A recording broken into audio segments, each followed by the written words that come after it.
Mbote na biso nyonso balandi ya Babana News, je vous salue de partout.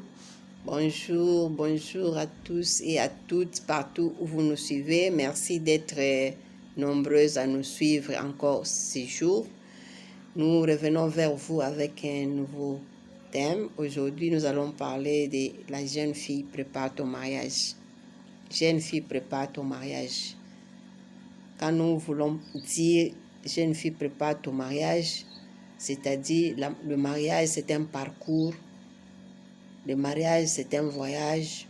Quand tu veux aller dans un voyage, tu dois préparer bien ton sac.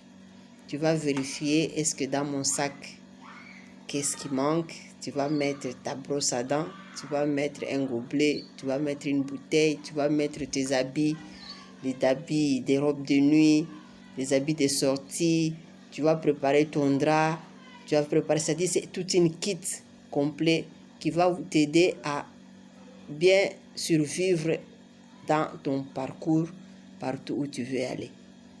De même, quand nous parlons de la jeune fille prépare ton mariage, bien sûr, le mariage ne se limite pas seulement à préparer la fête, préparer les invitations, dire nous allons célébrer à la commune, nous allons partir à la commune, nous allons partir mariage coutumier, nous allons dans la salle et après nous allons à la maison.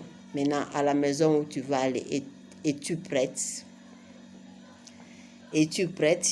Je ne peux pas seulement parler des jeunes filles, je parle aussi des jeunes garçons. Est-ce que tu es prêt? Est-ce que tu es prêt?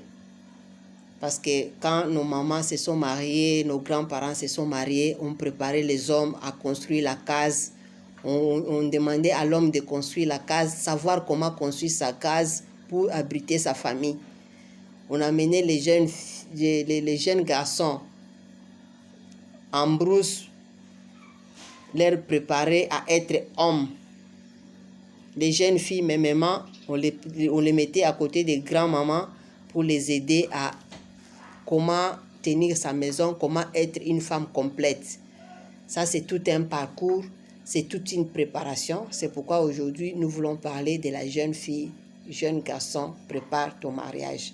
Aujourd'hui, nous avons beaucoup de divorces. Très tôt le matin, les gens se marient, un mois après, ils se séparent. Et quand tu demandes les motifs, non, c'est parce qu'il m'a demandé, tu n'as pas amené de l'eau. La fille reste dans la tête comme ils avaient l'habitude pendant le fiançailles d'aller acheter les choses dans l'alimentation, aller acheter les bouteilles au supermarché. Ils pensent que ça va continuer comme ça dans le mariage. Ce n'est pas ça le cas. Parce que la maison, le ménage, c'est toute une entreprise qui a plusieurs départements. Dans le foyer, il y a plusieurs départements. Vous avez le département d'approvisionnement, vous avez les salons, vous avez la cuisine. C'est-à-dire, chaque personne, c'est toute une logistique à mettre ensemble pour que la famille puisse y vivre. Au début, vous êtes 2 personnes et après, vous serez 2, vous serez 3, vous serez 4. Le Seigneur va vous multiplier selon sa promesse.